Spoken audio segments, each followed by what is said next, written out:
Hey, Nikki, how you doing? Hi, good. How are you? Yeah, all right. You guys hear me okay? Yes, we can. Can you hear us okay? I can. How is everyone? Tired. I think given the circumstances, we're okay, though. We're doing all right. I thought I'd be more tired than I am right now. Yeah, you're probably coasting on adrenaline at this point. Yeah, probably. And a bit of gin and tonic. Just a little bit. What time is it where you are, Nikki? 11 a.m. Oh, you're fine then. Right, Yeah. Bright and early for you. If we were in Australia, we would be finished right now.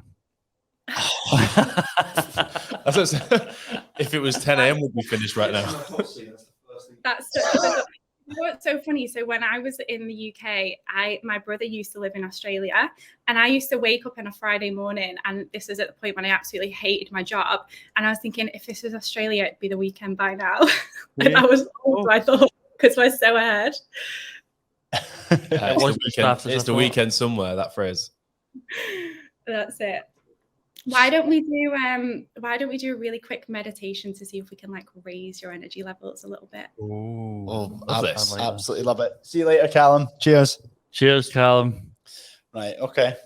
Ready for okay, this? But just before we start, what was it? I went to go like that. You went right then, okay, let's do it. I'm like, no. Just before we start, have any of you guys ever done something called the Flutter Breath? No, I've not. No. Okay. So it's like a practice that you would use in meditation to basically move energy around your body. So meditation can sometimes be quite sedative, so it can send you into a sleepy zone, whereas using the Flutter Breath really helps you raise your energetic frequency. So I'll show you how to do it, because if you have your eyes closed, I don't know what will happen. So basically, you're going to breathe in through your nose and out through your mouth really quick. So you're going to go like this. Okay? Yeah. Everyone practice.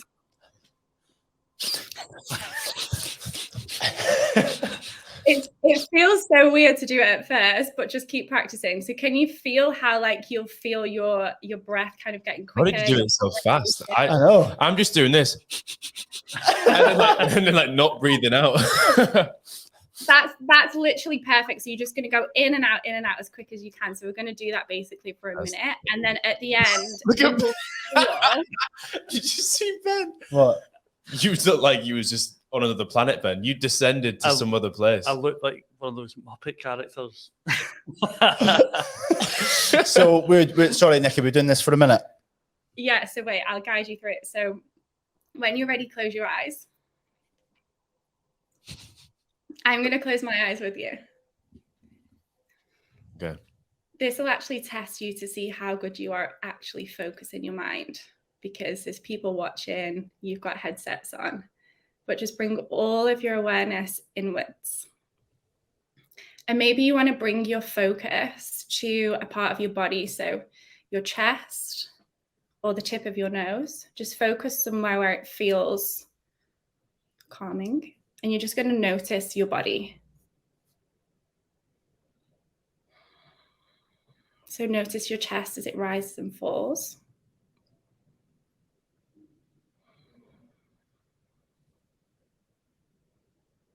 Bring all of your awareness to that one point.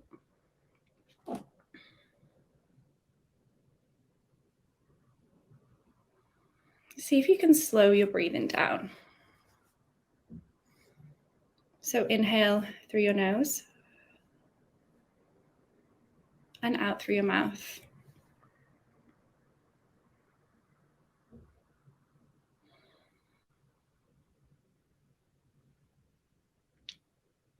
And your mind will be jumping to various different things, but just bring your awareness back to that one space.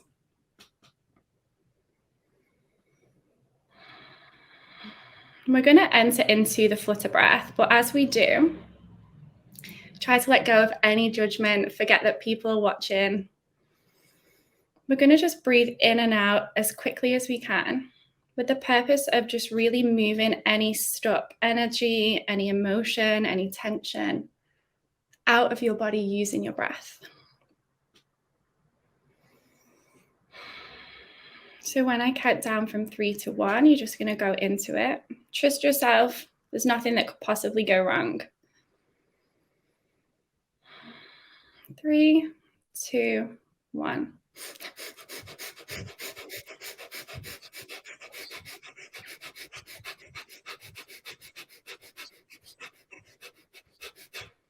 Two more times.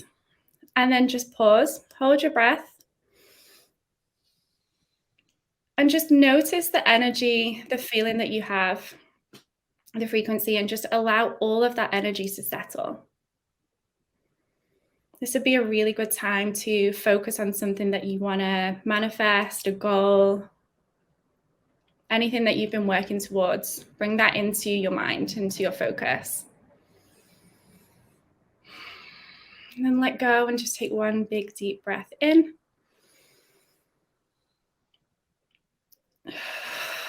And out. And we're done. How was that? That was good. That was powerful.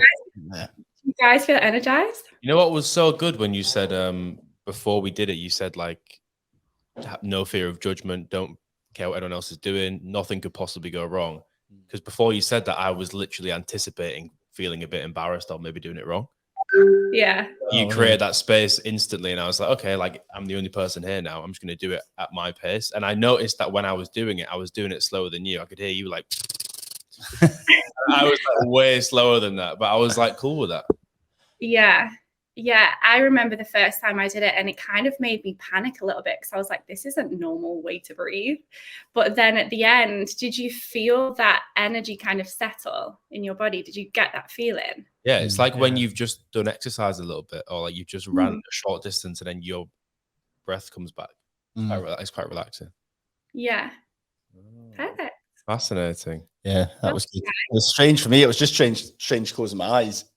I was a bit scared. Close my eyes. This could end badly. We all just fall asleep. Yeah, that's what I thought at one point. It's like Nikki's like 1, 2, 3. Wait, guys. Perfect way to start. No, actually, I feel great now, Nikki. Thank you so much. Really, really cool. We've got a ton that we'd like to discuss with you tonight. We've been really looking forward to you this morning, I should say. Really looking forward to you coming along. I know we chatted during the week about a couple of cool different topics that we'd like to discuss. But before we do, tell everyone a little bit about you, a little bit about your background and how you got into the amazing work that you do now. Okay. So originally from the UK, moved to Australia around 4.5 years ago. Back in the UK, I was an events manager. So always wanted to work in events, kind of got into a really good job quite quickly, completely unfulfilled, working like 24-hour shifts actually. So you guys will know how that feels. Completely, like in a relationship that was just not right, but I didn't really know how to leave, living with my mom, I was just completely unfulfilled. And then I kind of got introduced into the personal development world completely by fluke. So I was at uni in Leeds, and I'd gone home, and basically my mom had given me the book, The Secret, and she was like, oh, you should read this. But I was the person at uni with the book still in the cellophane when I graduated. I was not a reader. I just did not have any interest in reading, didn't really understand, never really heard of personal development. Self-growth was just never a thing that I'd even thought about. And then on the train, my phone died. So on the train back to Leeds, and I was like, what the hell am I going to do for an hour and a half? And I remember I had this book that my mum had given me, and I started to read it, and it was my head was just why the fuck has this whole world existed? And now I'm 19, 20 years old, and I'm only just understanding it now. And I was like, do people know about this? Is this a secret that everyone knows and I don't? I was like, I just was mind blown that there was this whole world out there that no one had mentioned to me. So then I was need to know everything now. And my mum is in network marketing, which is why she was in personal development in the first place. So I kind of started to like plug into network marketing a little bit. And I don't know if any of you guys are familiar with that industry, but it's very much like self-growth, personal development, conferences, learning, you know, webinars, and all kind of like pushing yourself out of your comfort zone, which I'd never really done before. And then it just kind of escalated from there. So I was like, I felt in my events management career and in my relationship, and even with like my parents and my friends, like I was quite a frustrated, snappy person. So I felt that, you know, I hated being questioned. I hated anyone like asking me, like, for example, if I was at work and my manager was like, oh, Nick, like what's happening with this event? And I would just instantly go into defense mode because I would feel like they were critiquing me and I couldn't deal with that. So I was like snappy. I was like passive aggressive, couldn't communicate, like had all of these feelings and stuff happening, but had no idea how to, first of all, understand them. But second of all, let you know how I feel because I don't understand it. So it was coming out in my behavior. You know, and I was just kind of like, it felt like I was like a, you know, like as a volcano is about to erupt and I'm like, there's all of this here and no one cares also, like no one's pulling me up on my snappy behavior. Like no one's saying, Nick, like, looks like there's something going on below the surface. Like everyone was just allowing me to be that way. So for me as well, I was like, all of these adults in my life, I was an adult too, but like all of these adulty adults, and no one's pulling me up on this behavior, right? And I was like, they obviously don't know about this either. So I spent like, God knows how much, like thousands and tens of thousands of pounds going to conferences, going to Vegas, listening to like Mel Robbins and John O'Leary and all of these people speak. And I was like, I just need to know like how you've got to where you are. And it was purely for me. Like I was like, I just want to manage me first with no intention of ever helping anyone else. And then I started to get really into health and I was like looking into nutrition and I ended up losing like 2.5 stone in weight purely just by like whole foods diet, understanding what protein is. And I did like a nutrition management course, 2.5 stone down later. The whole world was like, what have you done? How have you done this? Tell me what you've done. You look amazing. And at the time, I remember thinking like, I've been working on my mindset for the past 6 years. No one's asked me what I've done there. But the minute I changed dress sizes, everyone wants to know. So I started to coach in that. So I was like helping people understand nutrition and it was going really well. But then I was like, I found myself like wanting to coach them on their mindset too, but people were like less receptive of that like 6 years ago. People didn't really want to talk about anything else. And I was like, I've got all of this knowledge to share with you, but they didn't really want to know it. So then what happened was I was then referring people to PTs because I was like, okay, well, if you just want to lose weight, go to a PT. That's not what I do. And then I was thinking, and then I had kind of had this moment where I was like, but what do I do? Like, am I a nutrition advisor? Like what do I do? So then there was kind of this like misalignment with like, I don't just want to help people lose weight. I want to help people understand what I know because nobody else seemed to be doing it back then. And then I came to Australia for a trip, for like a 3-month trip and literally never went home. Like I came here to travel, went to New Zealand for a little bit and I was meant to fly from New Zealand back to Manchester. And in the airport, I booked a flight to Melbourne and literally moved to Melbourne, called my dad on FaceTime. I was like, not going to come home. And he's like, anyway, they were used to it by that point.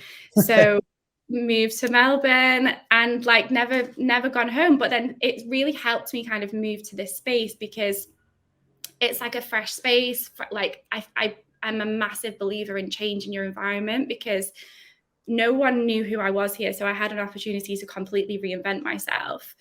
Then it was like, then I started to take coaching seriously. And, you know, I did various different aspects of coaching and understanding the mind and human behavior and behavior change and like neuroscience, neuro-linguistic programming, therapies. So it's kind of just built from there. And now I'm like obsessed with the whole thing, as you can probably tell.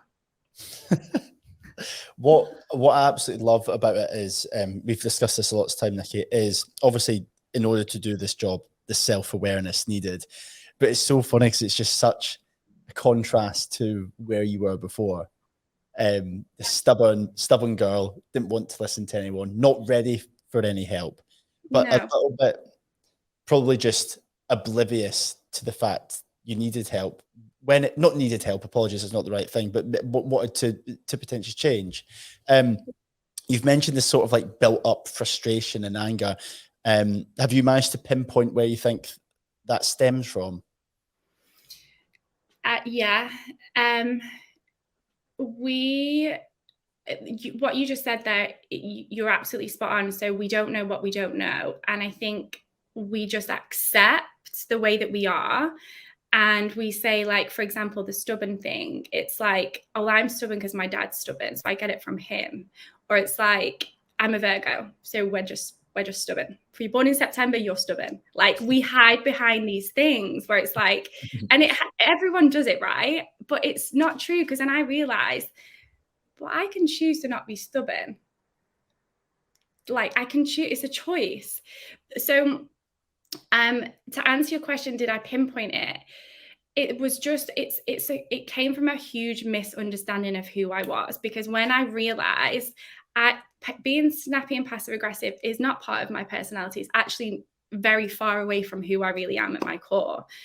So it was the understanding of that this isn't who I am, but I don't have any other coping techniques, or I don't know how to understand who I am. And it was that feeling of like, I'm in a job that I don't want to do, but I thought I wanted to be an events manager since I was like 12. I was obsessed with the events industry and party planning and wedding planning. Like, that was like my entire dream. And for so long, and which was hilarious, because I actually started to work in the events industry at 14, just like behind, like waiting on and like doing various different things. And then, so by the time I was 24, when all of this kind of like started to shift, I'd been in the industry 10 years. Like, I knew my shit more than like people who were like double my age. And I had like contacts all over the UK. Like, I felt like I'd completed it. So, but I was like, but this isn't who I am and what I want to do. And I have got no idea who I am.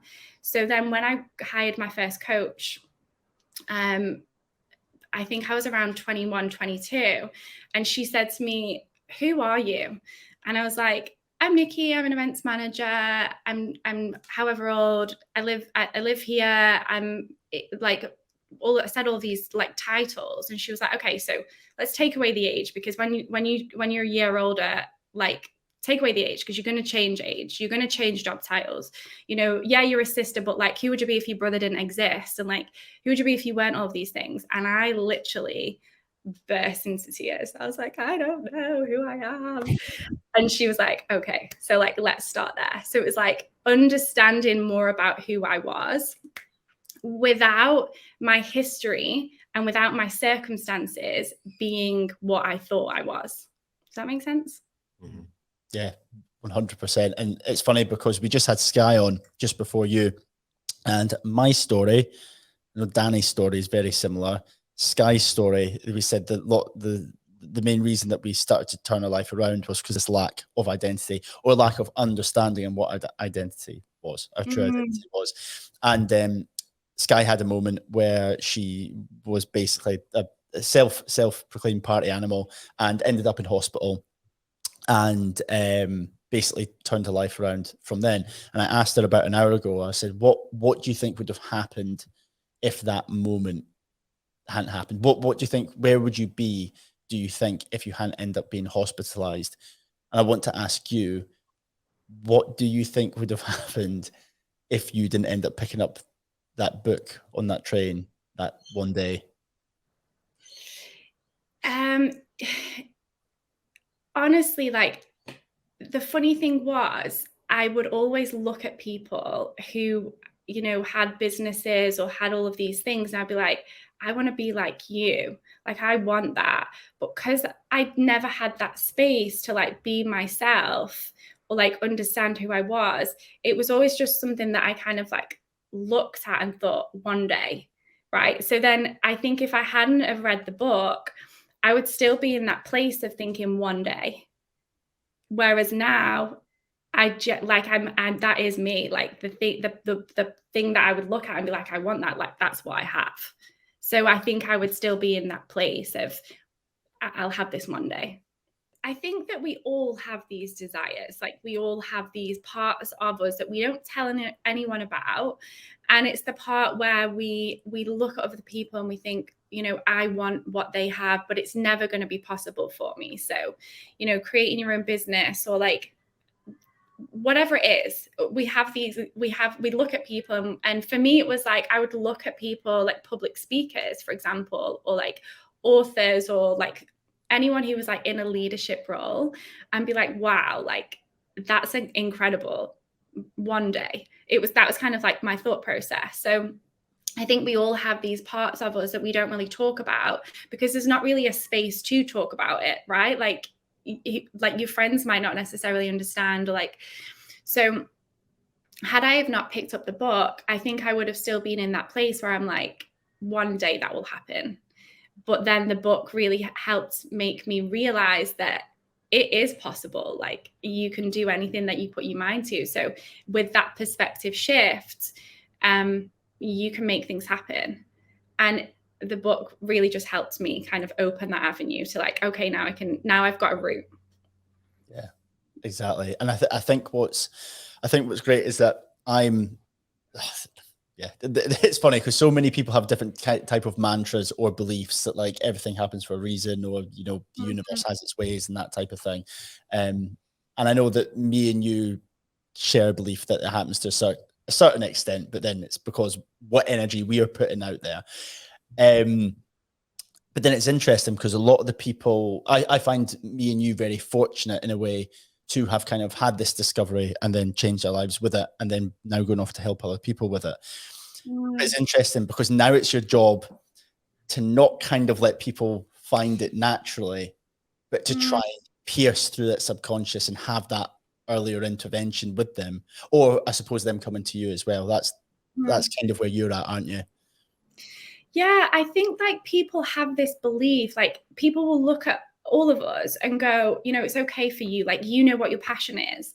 And I think that people don't get that, like, I didn't wake up one day and go, I'm going to be a coach. Like, it wasn't that. It was that I read a book, which then got me into network marketing, which then got me into personal development, which then made me realize what I was capable of, which then I got into nutrition. I studied nutrition.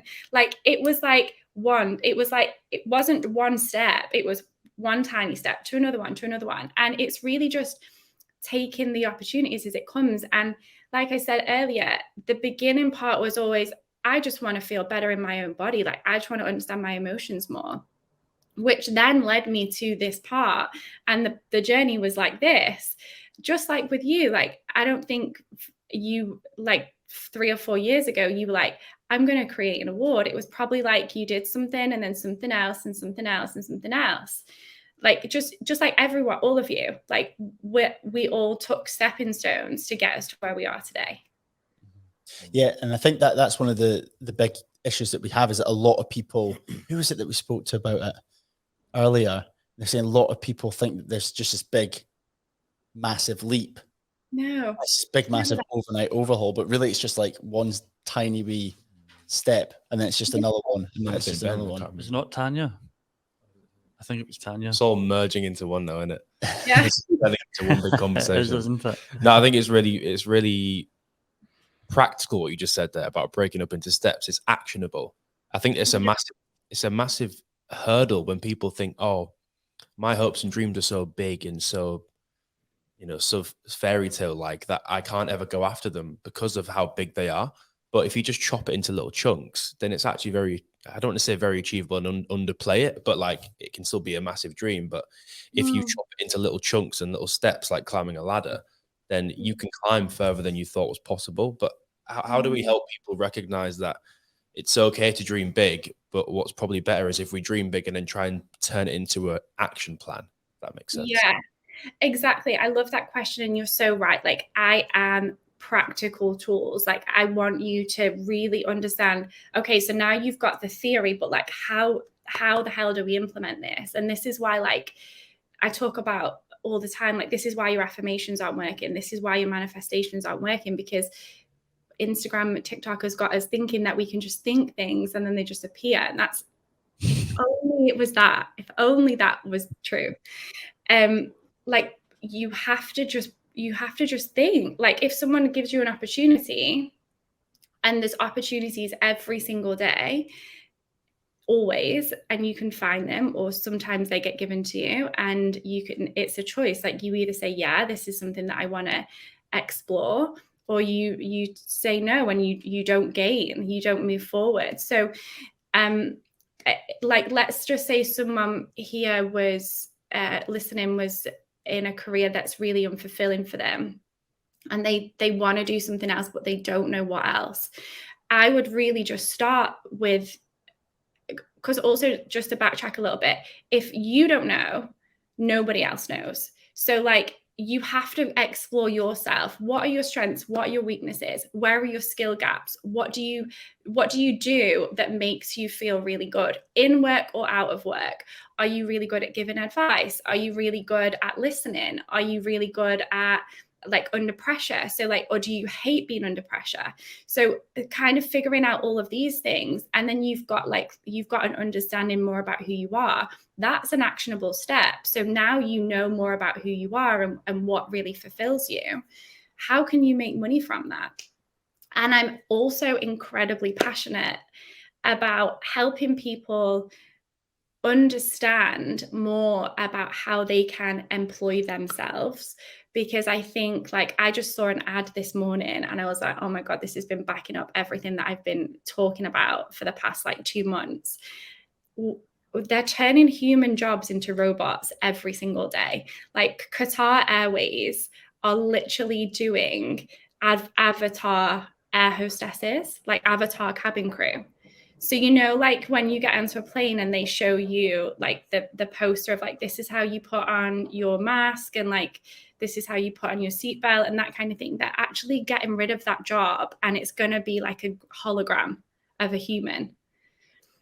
So people are losing their jobs every day. So how can you take what you're really good at and turn that into a skill so you can employ yourself? Because that's really where we're going. I'm curious. I'm so curious about that as well, because surely they'd still need to be on the plane for health and safety. Is it Totally. I'm so confused. Maybe they just need less of them, essentially. Yeah, that's the thing. So they're going to need less of them, right? So they're not going to need as an aircraft full of cabin crew anymore. That it might be halved, or obviously holograms can't serve your dinner. But I just mean, like, if you think about where we were 5 years ago, there would be a checkout assistant at every Tesco's and every Asda, like, scanning your food and putting it in the shopping bag for you. But now it's not. You do it yourself. So the jobs are coming less and less. And if you can take your skill and really harness that, whatever it is that you're good at, and turn that into an income, like, that is so powerful, and it's possible. Yeah. Tell us about some of the mix of people that you work with at the moment, because I know you work with corporates. I know that you work with individuals, and you're on is it an app as well? It was a site. It was like, it's like a universal sort of healthcare platform as well, aren't you? Yeah, kind of. Yeah. So I think what you're talking about there is the doctors, the telehealth service that I partner with. So yeah, I run training programs just like I do with MHEC and you guys. I also work one-to-one with private clients, and I also partner with the telehealth, which is we have various different kind of clinics. So we'll have, like, a sleep clinic, a men's clinic, and you basically will enroll onto any type of clinic depending on what challenges you have. And you have 2 different routes. So you have your drug treatment route and your non-drug treatment route, this is literally just so incredible and so in aligned with, like, what I believe about mental and emotional health. Because yes, we have drugs, and yes, we have, like, clinical procedures that can really help you move through your challenges, like medication and that kind of thing. But also that's not an entire route. And there's actually a whole different side of that, which is skill building. So what the company that I partner with do incredibly well is that each patient will get both paths. What medication can you use right now that is going to help you move forward? And then what skills do you need to learn, and which coach can we partner you with? So in that, I get access to an incredibly varied patient base, client base. From like, my oldest client is 72. And, you know, I'd say my youngest has been like teenage years. And honestly, that experience has taught me so much as an individual, because working with 72-year-old patients, anyone in their 70s, and, you know, hearing their experience with mental and emotional health and hearing about their lives is incredible for me to hear, but also I'm in a position to serve. So I'll give you an example of a patient who really broke my heart a few weeks ago. She's in her 70s.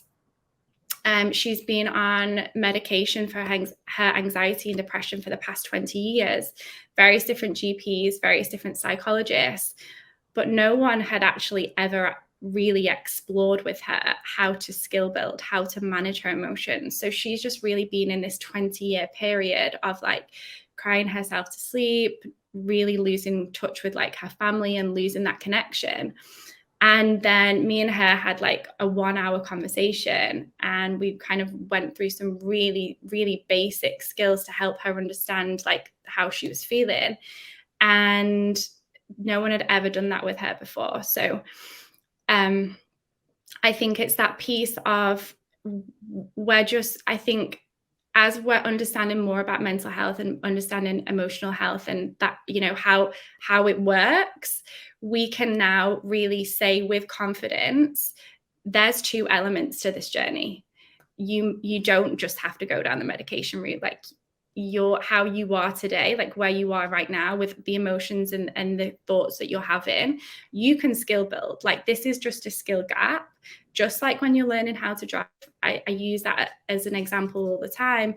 You know, you don't know how to drive, and it's overwhelming, and you get in the car and you're like learning where to put your hands and where to put your feet and where to look, and it's overwhelming, but then you get the hang of it. And when we're talking about managing your thoughts and managing your emotions, it's the exact same thing.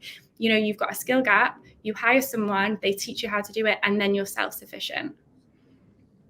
Yeah, one of the kind of the underlying questions and themes that we've had over the course of the last however many hours, I've lost count now, has been about trying to have these earlier interventions.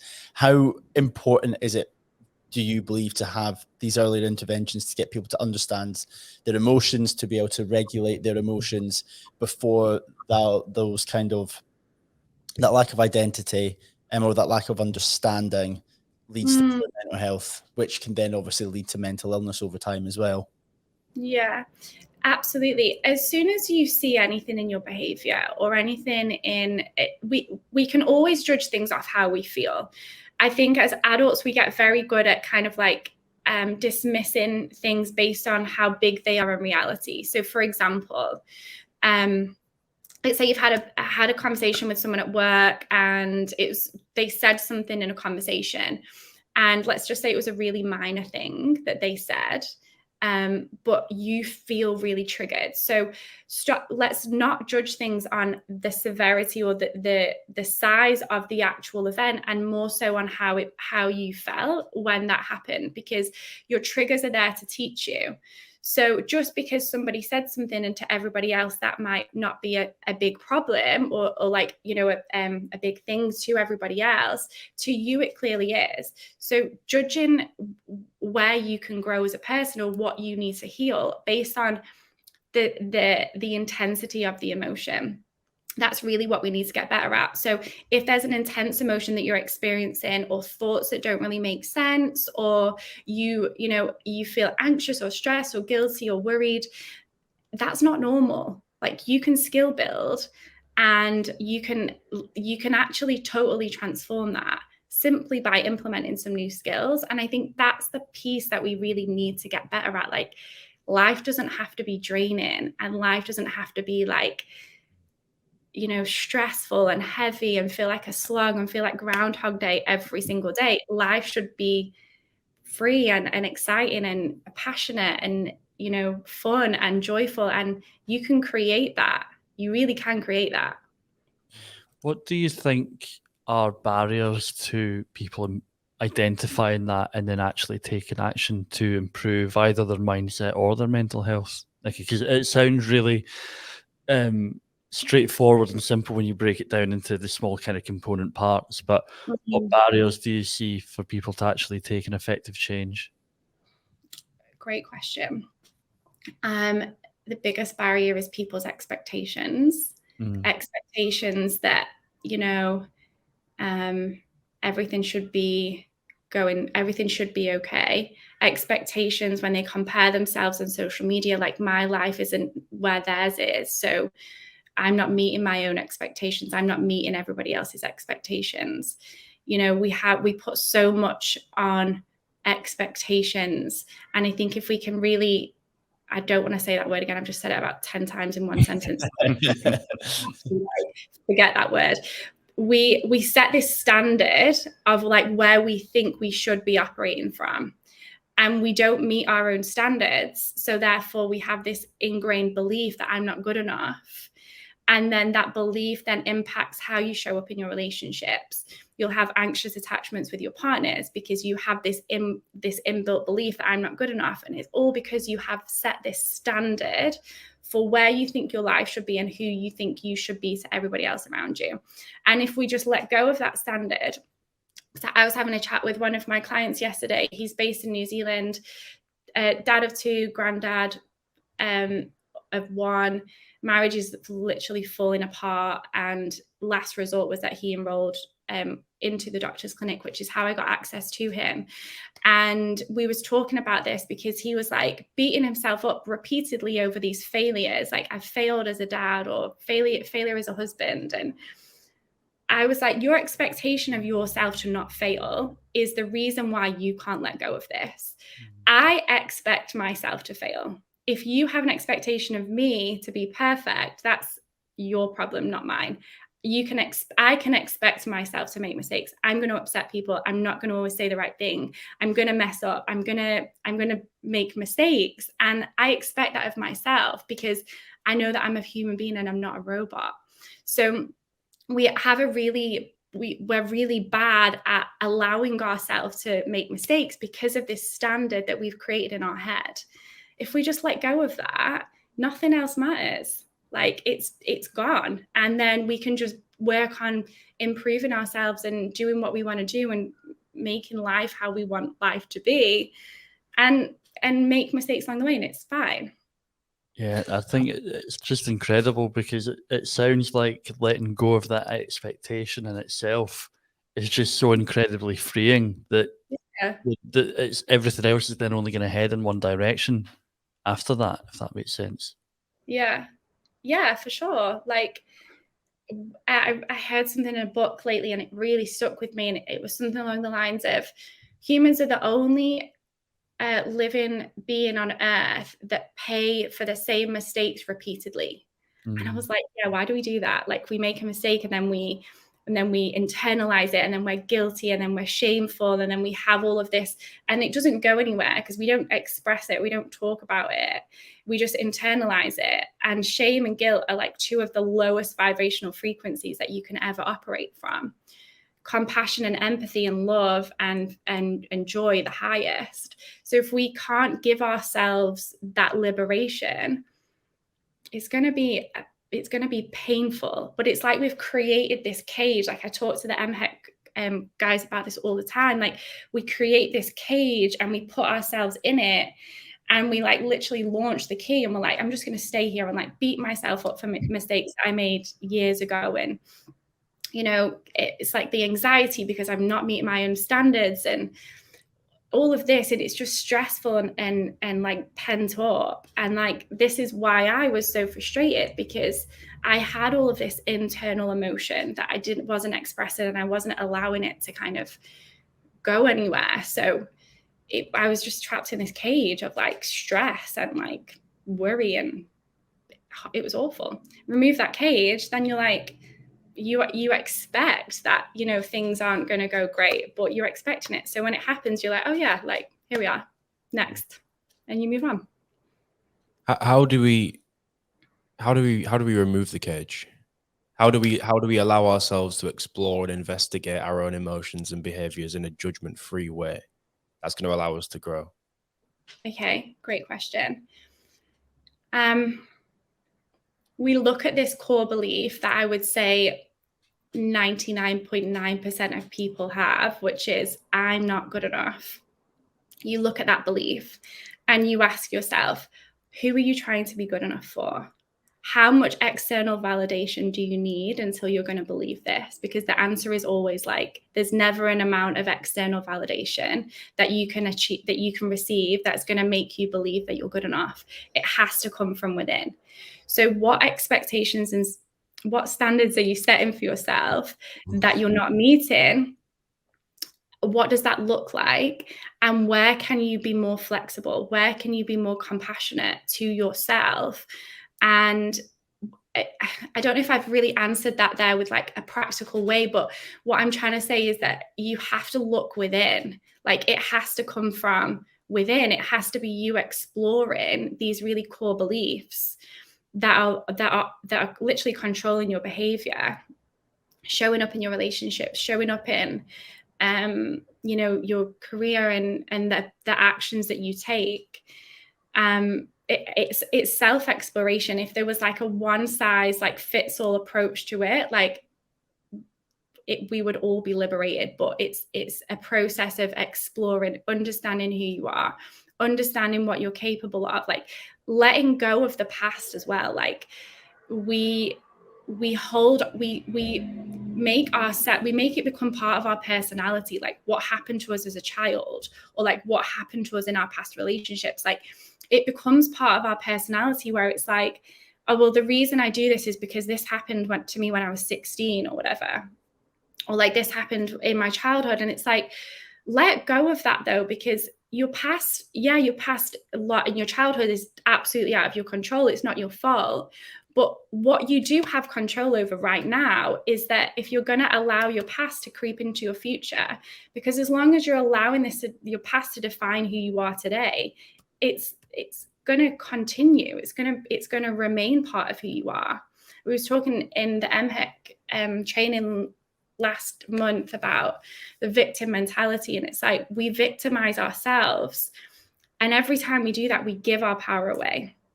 So like an example would be, you know, let's just say I was cheated on in my past relationship or my past two relationships. And, you know, now I'm like anxious or I'm stressed or I'm not happy. And I will repeatedly say like, I was cheated on, or like this person ruined my life, or like this person did this. And it's like, they're not even in my life anymore. They've gone, but I'm still giving them all my power. Like they're still the villain and I'm still the victim. As long as I'm allowing that to show up in my present.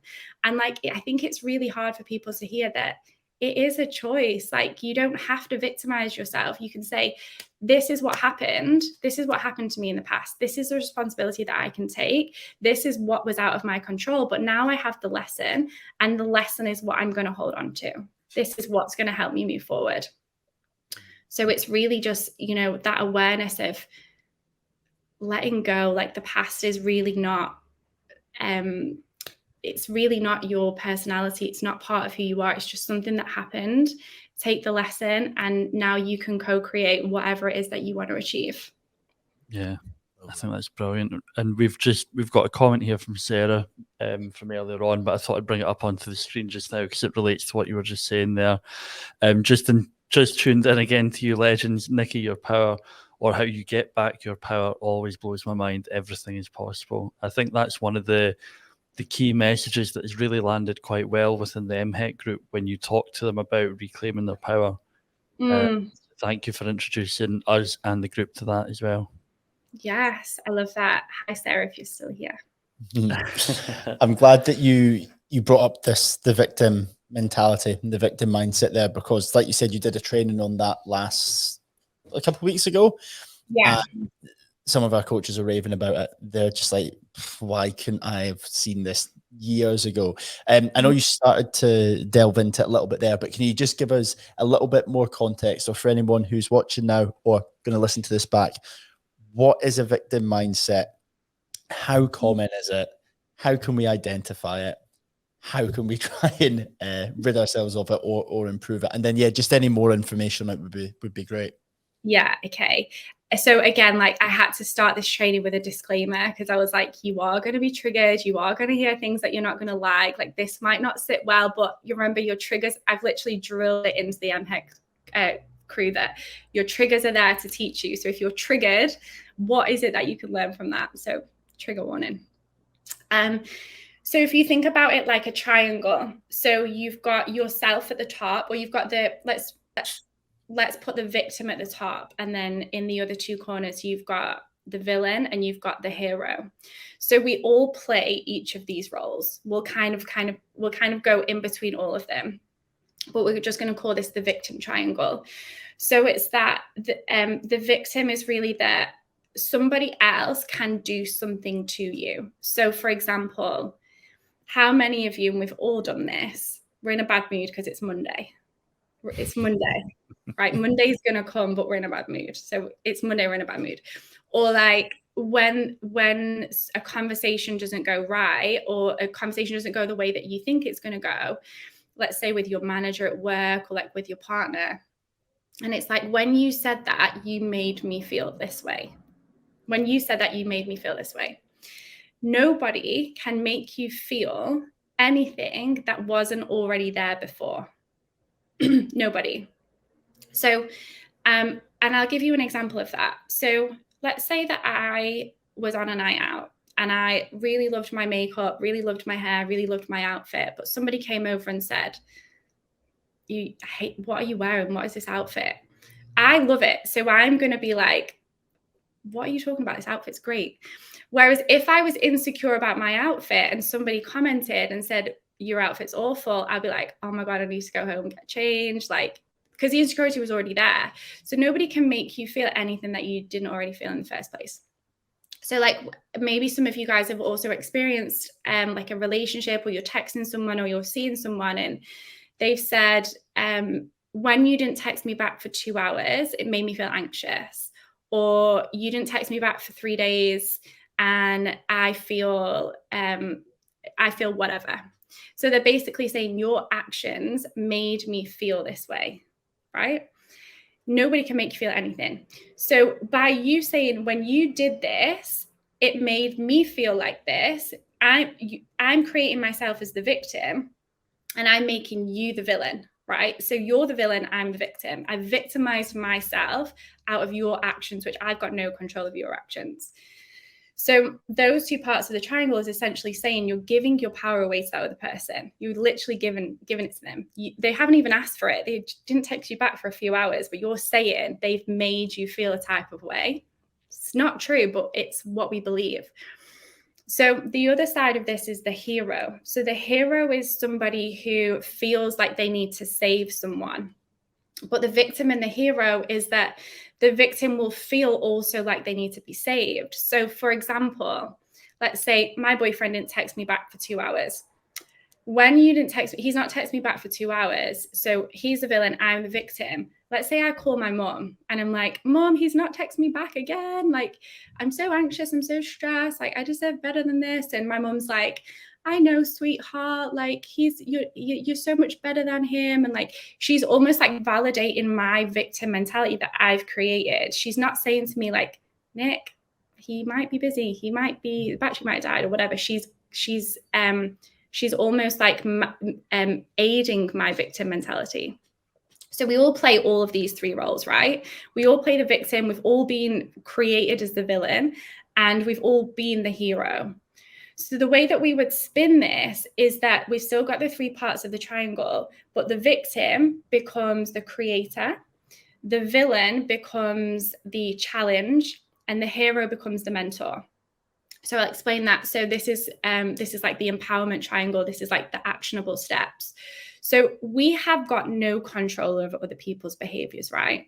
people aren't going to text you back in the time frame that you want them to text them back that you want a text back from them in. They're not going to, right? And because you've got no control over other people's behaviors.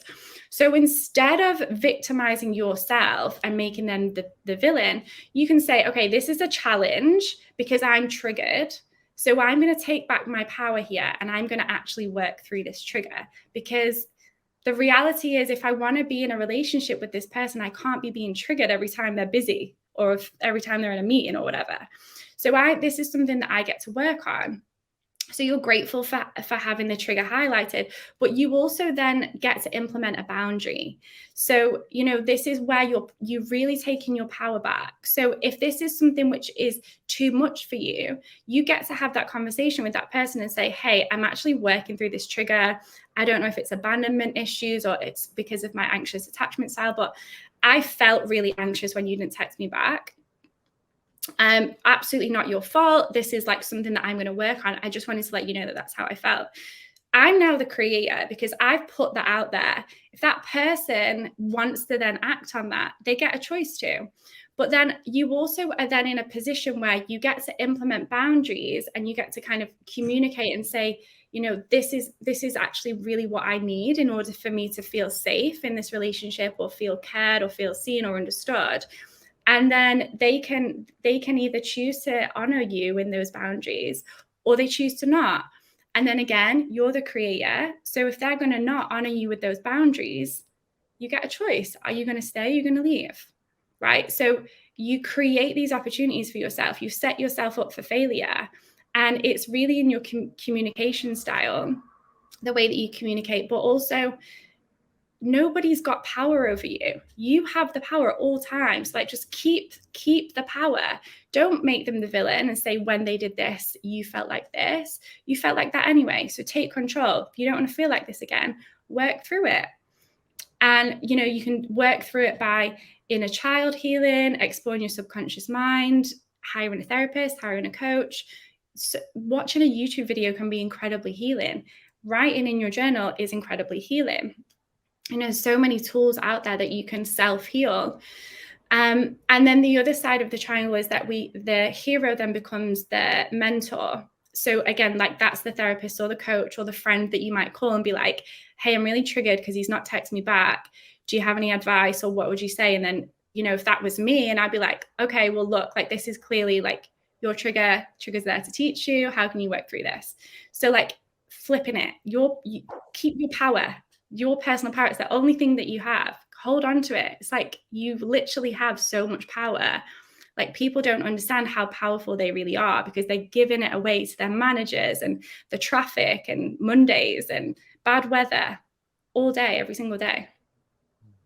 I love that. And one of the main reasons I love it as well. So I looked up at Ben when you started talking about the triangle, because within one of our fitness programs, the MHEC programs, when we take people on a year-long journey, separated into 4 pillars. And the first pillar is the student, and then it's the creator, and then it's the challenger, and then it's the leader. And it's that exact same process of being the student, learning, getting that self-awareness, learning about themselves through exercise. Creator, creating new understandings and opportunities for themselves. Challenger, enduring some sort of big challenge that molds them as a person. And then the leader, when they've came full circle, and then they're able to understand exercise inside out and actually then help new people take up exercise. And it's very similar, even literally just by the names when it comes to that journey. And it's amazing because we haven't collaborated on that at all. We're always so in sync, Nikki. When it comes to these deeply embedded belief systems and conditioned reactions, where do they come from? When do we get them? Who do we get them from? Yes, love this. Favorite topic to talk about. So when you're born, it starts literally from the moment you're born. Well, actually, if we're going to get really scientific, it starts from, the environment that when you're conceived, like the energy or the emotions that your mum is experiencing. Like, is she calm? Has she had a really stressful pregnancy? Like, as babies, in the womb, we're going to pick up on all of that energy. Then when we're born, our brains aren't actually fully formed until the age of 7 years old. So between the ages of 0 and 7, we refer to these as the programming years. So as your consciousness starts to grow at the age of 7, so prior to that, you only have your subconscious mind. Your conscious mind is the part that's responsible for like critical thinking. It's responsible for like being able to rationalize things. So I always use the example of it's very easy for children to think that there's a man in a red suit to fly around the whole world, like dropping presents down people's chimneys. It's easy for them to believe that. They don't question it because you're an adult and you're telling them that, so they believe it to be true. So between the ages of 0 and 7, we believe pretty much everything that we're taught or that we're told or that we're modeled. We believe it to be true because we've got nothing to compare it to. And then as our brain does start to begin to kind of form, and that's a process as well. But at the age of 7, we begin to form our consciousness, and then we're like, hang on a sec, how can one man go around the whole world in one night? This isn't really adding up, unless you're like me and your brother told you when you was like 4 years old. But no, let's just pretend that. Not still holding any grudges, Nikki. Never. Don't give him your power. Don't give him your power.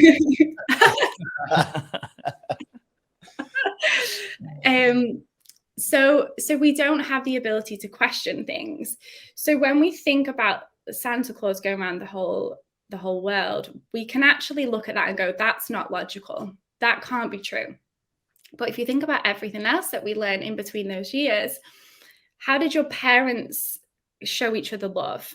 How did they resolve conflict? What did they tell you about who you are? What did they believe about themselves? What did they believe about food? What was their relationship with food like? How did they show you love? Were they affectionate? Were they snappy and passive aggressive? Did you feel comfortable around them? Did you feel safe? If you didn't feel safe, how often did you not feel safe? And then did you have an adult that you could go to talk about it, to then create that safety for yourself?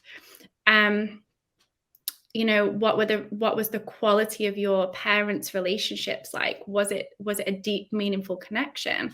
Was it argumentative? Was it loving? And so we get to ask ourselves all of these questions because they are our programming years. So this is when you start to form your beliefs about who you are, about what the world is. You begin to form the belief around what you're capable of. And that is a result of the adults around you and what they believe they were capable of. So your parents are going to essentially project their beliefs about the world and about all of these other areas of life and project them onto you, whether that's, them sitting them down and going, you need to believe this, or whether it's just, you just observe that. But you have nothing to compare it to. So this is really the foundations of who you become in adulthood. So I use the example all the time that I've got a water bottle here, so I'll just show you this. Like, this is a water bottle, and this water bottle has a capacity. So you fill it here, and then it's full. And what we learn between those ages of 0 and 7, based off, the people that we surround ourselves with, we really learn what our capacity is in those years.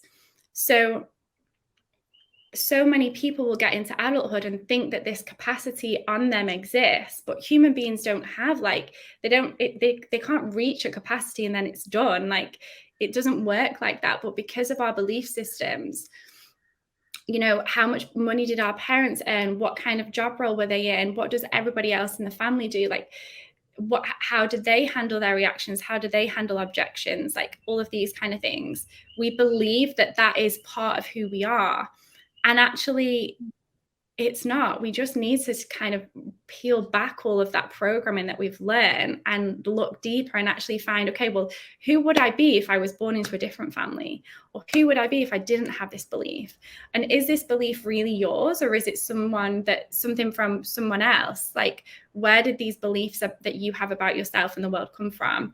and which of them serve you and which of them hold you back. And it's really kind of just separating all of that and then realizing that you've pretty much just changed yourself your whole life based on all of this stuff you learned in the first years of your life.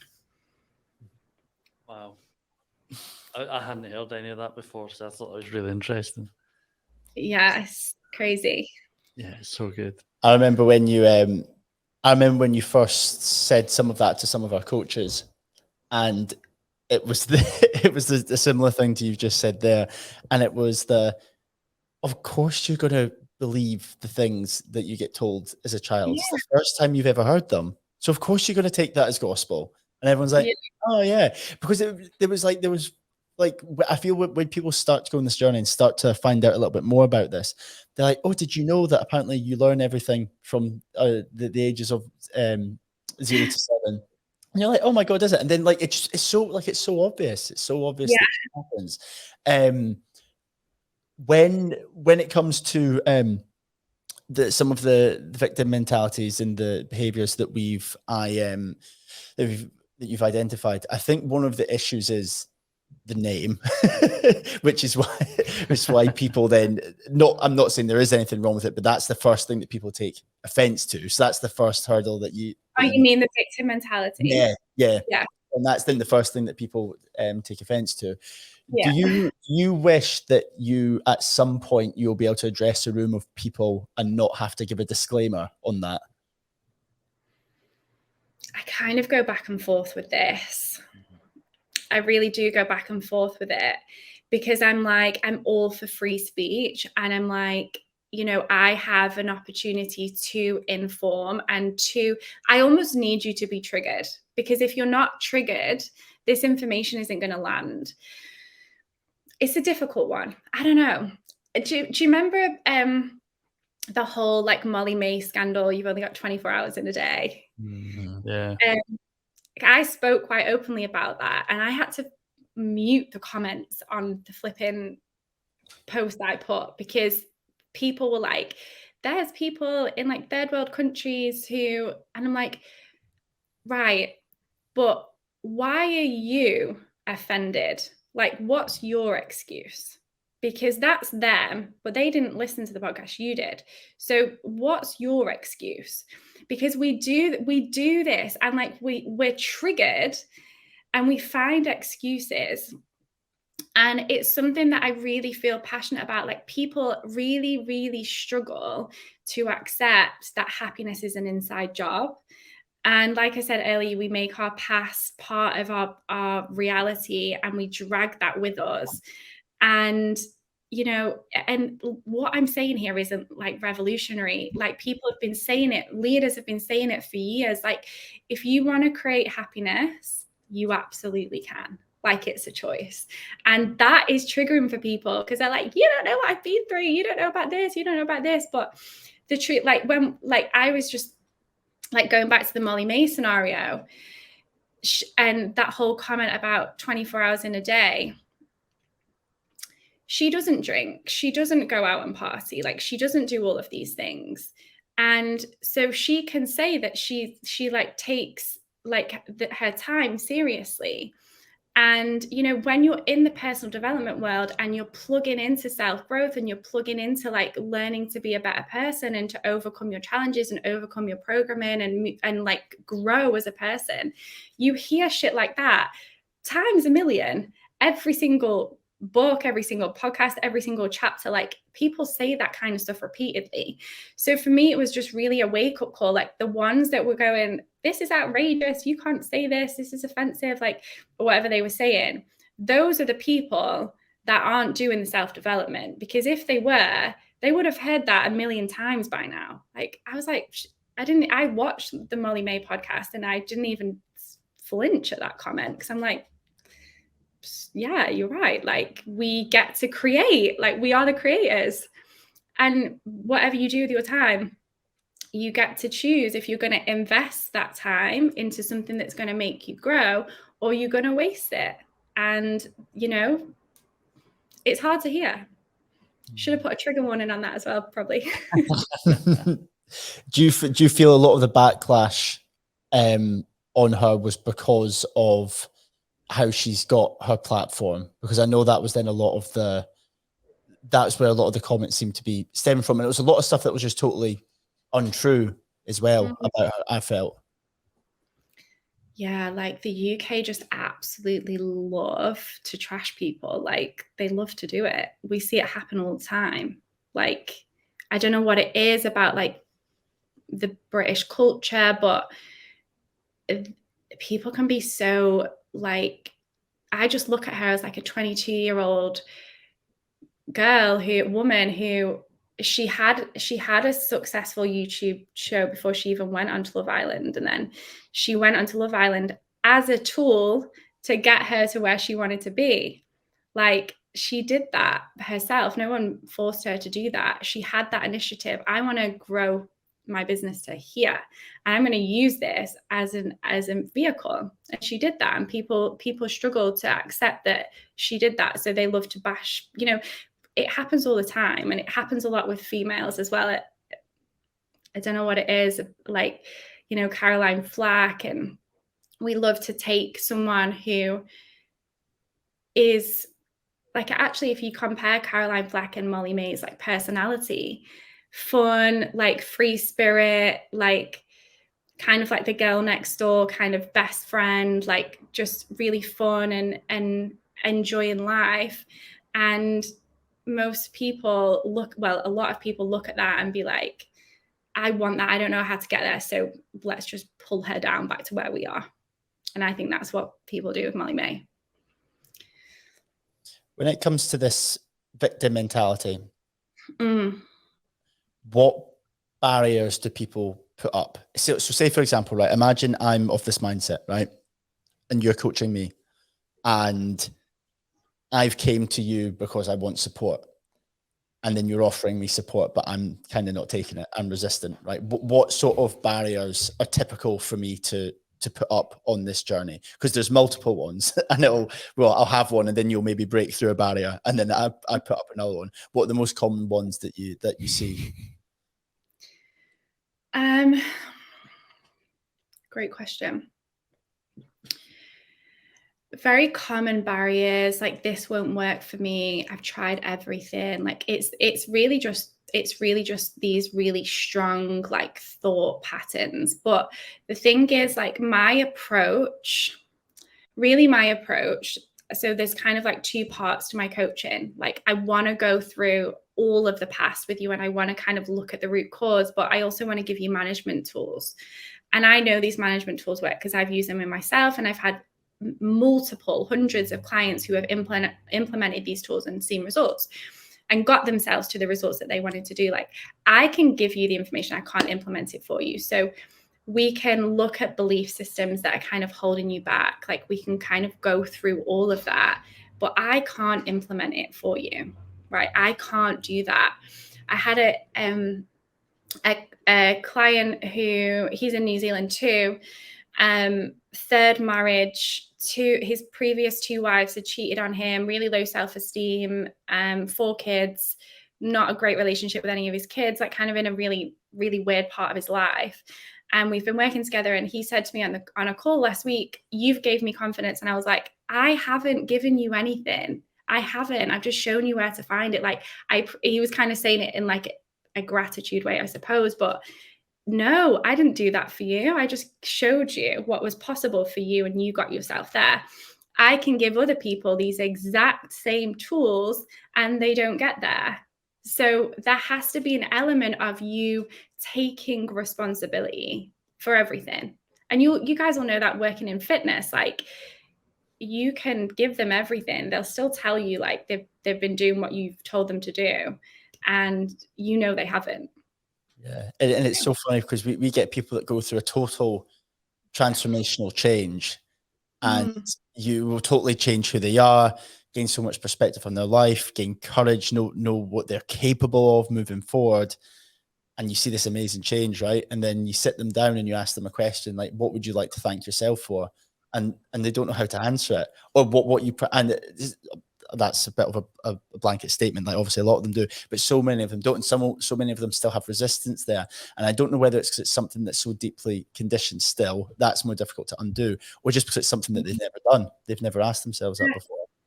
We actually talked about this quite extensively in one of the trainings a while ago. Let me see if I can remember the conversation. We're basically saying how it's so hard to give ourselves compassion. So what I always advise is, okay, so you can't, I think we were talking about body image. Yeah, we were talking about body image, and everyone, it was kind of like an open discussion at this point, and everyone had unmuted themselves. And it was like, okay, so your relationship with food and your body is where it is today. Okay, based on all of the past and all of this programming and all of this information that you've received from various different peoples, all of these beliefs, okay, cool. What compassion can you give yourself right now and towards your body? Like, what do you want to say to yourself? And everyone was like, no one said anything. And I was like, okay, let's imagine that you was giving this advice or these words of wisdom to your friend or a child or like someone else. What would you say to someone in the exact same scenario as you? Like, what would you want to say to them? And everyone had loads to say. Like, everyone instantly was like, you're amazing. I was like, okay, change you to I. And they were like, so I was like, when you're saying it out loud, just switch the you to I. And then they did. And then it was easy. So as soon as we take ourselves out of the picture, our mind just goes, okay, now I got the answer. I love because that was a body image training that you did, and then another amazing one that you did was it was titled "Compassion is Your Superpower." And I think because of the work we do as coaches, we that's a massive part of our role, showing compassion and empathy to other people. And I think that's what a lot of the coaches probably would have expected, that it would just be about how they treat others, and it was all about how they treat themselves. Is that what people thought? I think so, yeah. I think so. I think it was because a lot in our course, because that is a key skill that they have to have, because we have to discuss that a lot with the coaches, because a lot of them are coming into this industry with their own previous experiences. So we then have to actually teach them that, look, just because you've struggled yourself doesn't mean that you can help other people. Yes, it means that you can relate on some level and empathize and show compassion, but that does not mean that you're the best coach for it. You have to look at all these situations objectively and remove yourself from them. So there's that side. But then there's the other side, the people coming in who don't have that level yet of compassion and empathy for other people, who can't put themselves in their shoes, especially when it comes to the mental health side of things, because they don't really understand it. It's still a new concept to them. So then they struggle to then empathize with these people because they don't fully understand it. So we have to tackle these things quite in depth on the course. So then as soon as then compassion's mentioned, I think they automatically think, oh, compassion for other people. And you were just like, no. That's hilarious that that's what they all thought. But yeah, compassion for yourself. So how important is it? How important is it to be able to show compassion for ourselves, be kind to ourselves, have understanding for ourselves? Oh my God, it's like the most important. Like it comes back to this the expectation thing. Like you're not going to be your best all the time, and so if there's times when you're not, a question that I absolutely love to ask my clients is, what part of you is the most unlovable? What part of you is the most unlovable? And then they'll take them like a little while to think about it, and then they'll say like, I don't like that I do this. I'm like, right, how do you love that part of yourself more? Stop loving the parts that are easy to love. Love the part of you that is the worst. Get that part and love that even more, because, you know, if we match hate with hate, it's just going to be like, it's going to be toxic. But if we match something that we don't like and we learn how to become okay with it, and we learn how to accept it, it's no longer controls us. It no longer becomes something that we can like, that can be like an issue. So operating from a place of compassion and empathy, even when you feel so unlovable, you feel like you don't deserve it, but operate from that frequency, because that's how you get out of the cage. Like, that's how you're going to move forward. That's how you're going to take the lesson and move on, because you're not always going to be perfect. Like I said, you're going to make mistakes over and over. I do. We all do. And I think that frequency, that place of operation is really where so many of us go wrong. Like I heard another amazing quote the other day, and it was like, something, hang on, let me get it. Showing yourself compassion only when you think you deserve it is like watering a plant only when it rains. So it's like, I love that. Yeah, so you're like giving yourself the love and the affection, but only when you think you deserve it. But that's surely you should give it when you're down, when you don't feel like you deserve it. That's when you should love yourself harder. Yeah, I think that's so powerful. And just touching on a phrase that has been used a couple of times about getting out of the cage. How can you stay out of the cage long term? How can you stop getting back under that? I love the extension of this metaphor. It's feeling like I'm a UFC fighter or something. Stay out the cage. Get out of the cage. Yeah. Sorry, what was the question? How do we stay out of it? How do you stay out of the cage? How can you stop from running for protective cover under that cage that you've fought so long to get out of? How do you stay out of the cage? Do we have to accept to some degree that you're not going to stay out of it constantly? It's just a relationship. Yeah, absolutely. Let me think of this in like how I would apply this to myself. So it's like, if without going into like too much depth about like where our thoughts come from and in fact, no, let's go into it. So your thoughts create emotions, right? So you have thoughts, and the thoughts create emotions. Thoughts aren't facts. They're just statements that flit around in your head based on your previous experiences. So if you're having emotions that don't feel good, we can bring the awareness to the thoughts and we can change the thoughts. And yeah, it's not as easy as that, but like your awareness is key, right? So your awareness is thoughts create emotions. So when we're thinking about this cage that we're locked into, the thoughts are going to be triggering the emotions, and then we're going to be like spinning around in this little painful loop of like bad thoughts, negative emotions. So your power really is knowing that there's going to be times when these thoughts come into your head. I'm not good enough. My partner's going to leave me. My business is going to fail. Everyone's judging me like this. Like, I've been working on my mindset for over 10 years now. About 10 years, sorry. And I still have these thoughts, right? But where my power is that I don't take the thoughts and then make them become real. So every time this thought pops into my head, I've got so good at being able to go, that's funny. Where did that come from? What was it that triggered this thought? Then I can like maybe see, was I spending too long on social media? Was it a conversation with this person? Like, where did this come from? Where did this thought that I'm not good enough come from? Then I can explore that. I don't take it and go, I'm not good enough. Then I feel anxious. Then my day's ruined and like, la, la, la.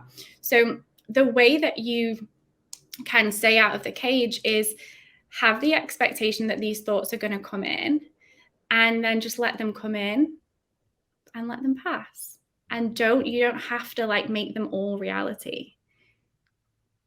How do we, I love the way you've just described it. I think it's perfect. And it's a really practical way of thinking about it.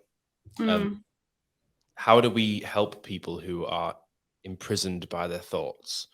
Because there's people out there who they unfortunately do let their thoughts define them, and their thoughts are their reality.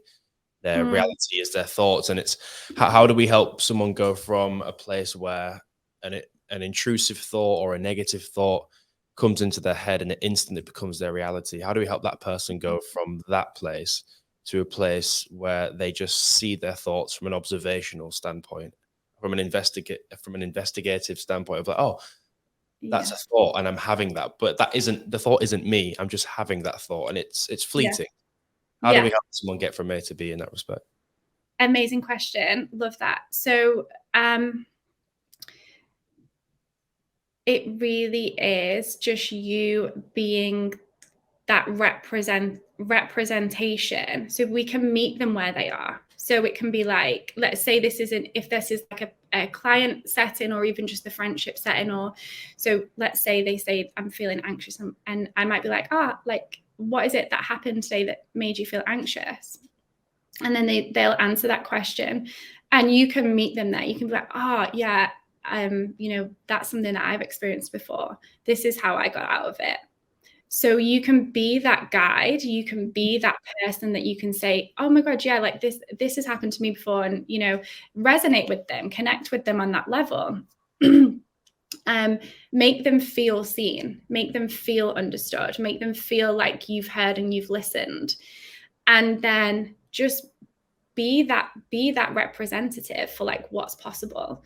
And what's so funny, like when I start any journey with a client, it's so interesting because they come to me and they're like, all of these limits that they've placed on themselves, or that the world has placed on them, or their parents have placed on them. And like, I see past it all. And I'm like, this is so funny because you're telling me like, this is how you see yourself. But I don't see you like that at all. Like, I see there's so many possibilities. And if you can't believe in yourself, that's okay. But I don't see you in this light that you've painted yourself. So you don't believe in yourself, but I believe in you. So just borrow my belief for now. And then it's going to come. Just follow my lead. So if you can get them to kind of follow your lead and just, like I said, meet them where they are. So not too far ahead, because it's going to feel like the gap's too big for them to get there, but just meet them where they are and give them something. Like, believe in them. Know that they're bigger than their challenges. Know that they're bigger than whatever is going on in their circumstances. Because we're all so much bigger than our circumstances. And I honestly think that that's like where your power is. Like, not seeing them in that light of what's capable, what's possible. Would you say that's one of the biggest challenges you face in your role? Is that when someone comes to you and they see all of this mess and noise and horror and tragedy and trauma and past events and experiences, and they think that that is their reality? You can see past that because you've been through that and you've overcome that yourself, and you can see what the potential is. Yeah. Is a huge part of what you have to do is to convince somebody, or maybe convince is the wrong word, but allow someone into your thought patterns and say, look, this is what you're capable of. This is what your future looks like if you do this work. Because I imagine it can be quite a blinding place to be in if you're in the middle of it. It's hard to see through that. Yeah, like you can't see your own blind spots when you're in it. So someone telling you that there's a blind spot there, you can't see it. It's like, it makes no sense to you in that moment. I wouldn't say it's my biggest challenge. It's actually like the part which I love the most, because I'm like, when you see what I see, your head's going to fall off. Like when you can see the way that I see you through my eyes, like this is going to literally just change everything for you. But the funny thing about humans is that we believe what we're told. So if we're told something enough, we'll believe it. So consistency, like, looking at all of these different angles, and like if the person's committed, if the client's committed to making that change, like they have to be ready to change. Like that's really important, because I can believe in them all they want, but if they're not committed to put in the work, then they're not. It's not going to work. But consistency and just, I can't remember the question, but the question is that one of the biggest things you have to overcome in your role? But you said you answered it very quickly. You said you actually relish that part where you have a prospective client or a client who seems to be in the eye of the storm almost, and you can just see into the sunset, which looks so lovely, but they're in the eye of the storm, and you're like, I can see through all that. And when you see what I can see, it's going to blow your mind and you're going to love it. So I actually really like that. That's your answer. And I thought it might be quite a difficult thing to deal with and it might stress you out, but actually the fact that you relish that is just brilliant, I think. Because I know, like, I've seen it happen. So like, I know where you are now, but I know what's possible. So it's exciting. It's really exciting because it's incredible that I have this knowledge. Like, I have this information too. I always kind of just look at it as like, I'm in a position to serve. So this is actually something that the MHEC guys loved as well. Like, you know, there's times where I don't have the answers. There's times that I don't have, like, I don't know how to solve this problem because I'm a human and I'm learning. And I think we often fall into the trap of thinking that we need to have it all figured out and know everything. And really, there's a lot of power there as well for like anyone who is in like a customer focused role, like a client serving role.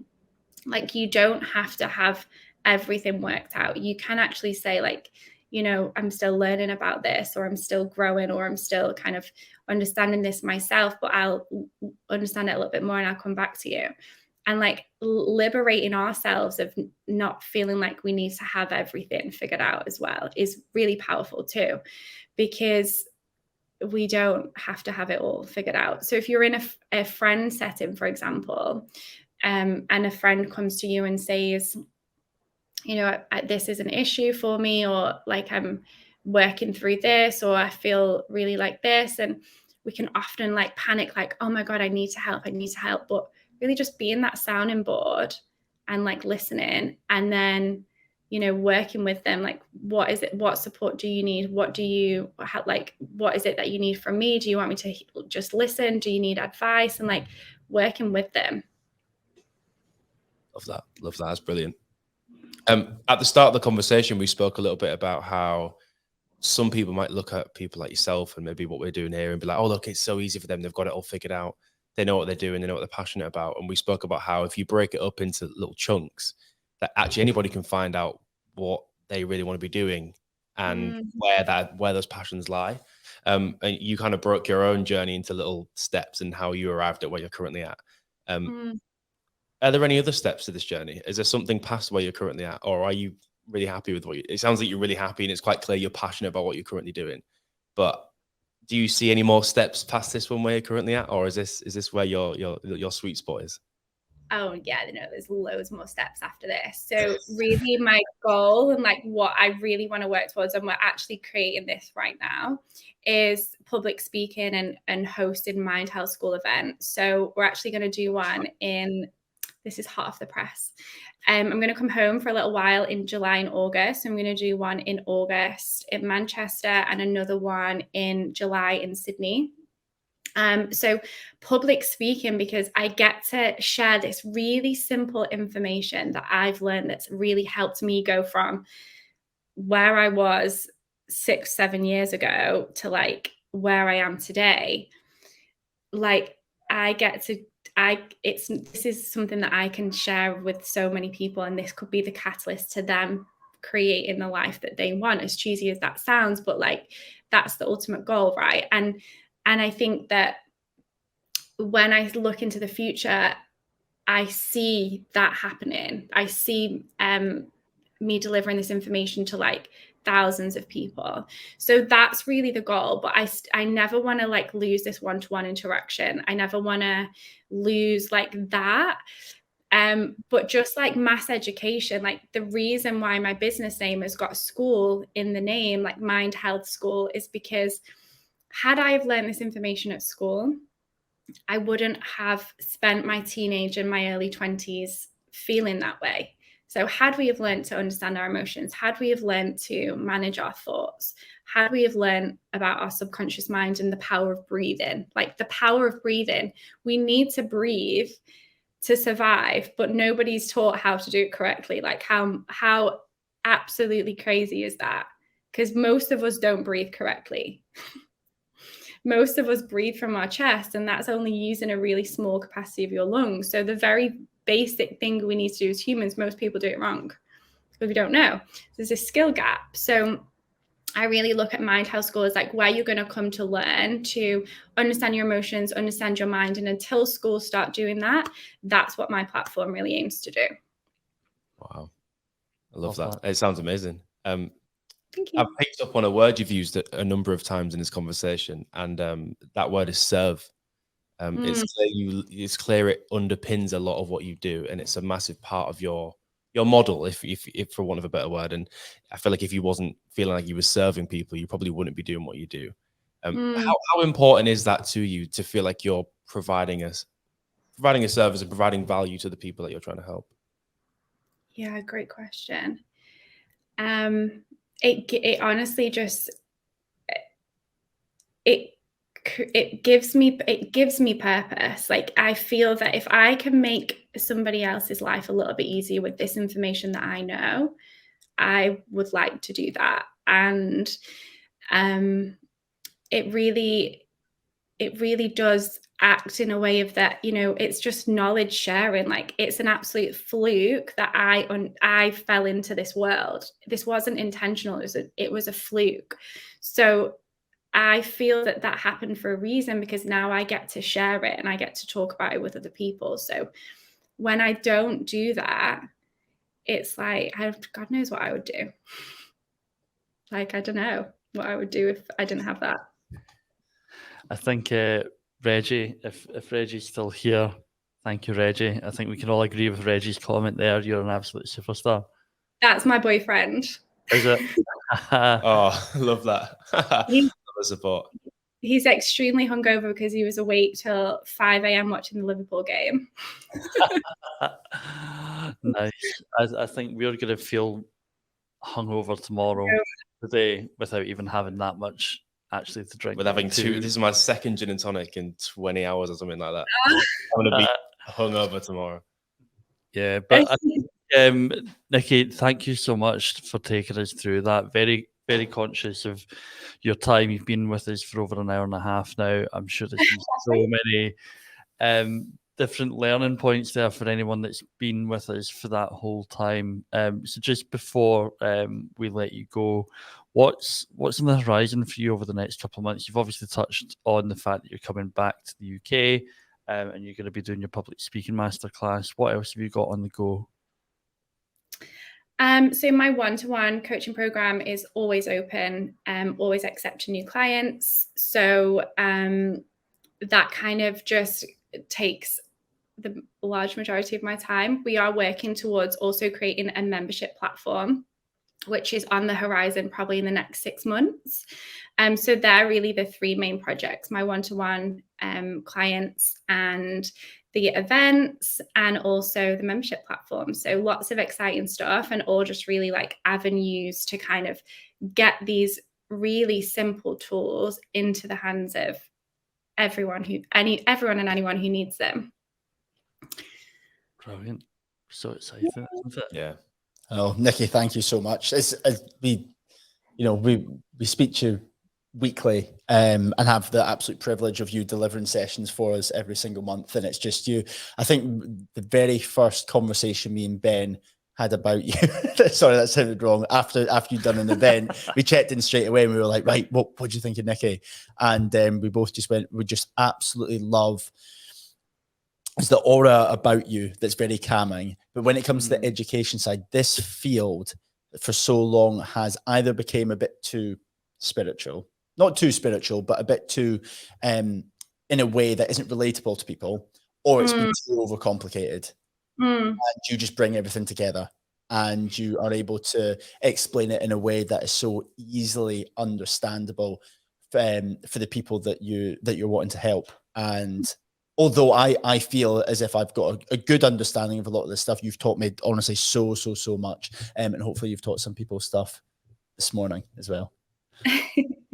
Yay, thank you so much for having me, guys. I really appreciate it, and absolutely love doing the MHEC stuff every month. It's like the highlight, because your guys have just got the best energy. Everyone's like so hungry to learn, so engaged, and like you said, like we do bring like spirituality into it a little bit, but they love it. So it's great. It's a perfect mix. Yeah. And we check in with them regularly to see what's working within the program, what can be improved on. And every single coach we get feedback on, it's just like, it's Nikki. And then before we, because Danny's obviously one of the tutors on the program now. So Danny's within the Facebook group, but we didn't know how much he'd like really looked at stuff. So we were speaking to stuff. I think you thought I'd never looked at anything. I didn't know. So we were speaking yesterday, and I was like, mate, wait for Nikki. I was like, you're gonna love Nikki. And he was like, yeah, I know Nikki. He was like, Nikki's class. Like, yeah. He was like, I've watched everything. I love that. Amazing. You need to be dropping your key takeaways in the comments, Danny, so we can see. Okay, I need to be more present on the group. I know. I just like ghost watch all the stuff at like random times in the night. I just like go on my laptop and watch random videos. Nikki, thank you so much. You're a legend. We love every single thing that you do, and a big thank you for coming and speaking to us as well. Yeah, thank you so much for having me. And also just to honor you guys, like doing this incredible, crazy, like God knows whose idea this was, but amazing. Like absolutely. Well, I'm not whose idea was this? It was my idea, to be fair. Was it? Yeah. I'm getting the blame of this. It was. I think it was kind of joint, but then Danny was equally excited. Yeah. So were you, Jake, to be fair. Yeah, incredible. Yeah, thank you very much. Thank you. Yeah, thanks for being a part of it. Yay! Thank you so much. Good. How long have you got left? Oh, we're trying. That's the dreaded question. We've made a habit of saying how far we've come. I think it's much nicer that way. It's like we've done like 18 hours left. Yeah, we've got 6 hours to go. 6 doesn't sound too bad now, though. I'm quite comforted by 6, actually. Yeah, so I think we should start saying now how long we've got left as opposed to how long we've done. I think it's flipped now. It's balanced. Nearly there. Yeah. So yeah, we'll speak to you in a month once we've recovered. Why don't you do another Flutter Breath meditation after this and visualize yourselves finishing the podcast in 6 hours? It's been amazing. Visualize your like donation cost, get it all in your mind and manifest it all. Yes. Love it. Brilliant, Nikki. Thank you so much. Thanks, Nikki. Bye. Good luck. Yeah. Thanks. See you later. Bye. Bye. Bye.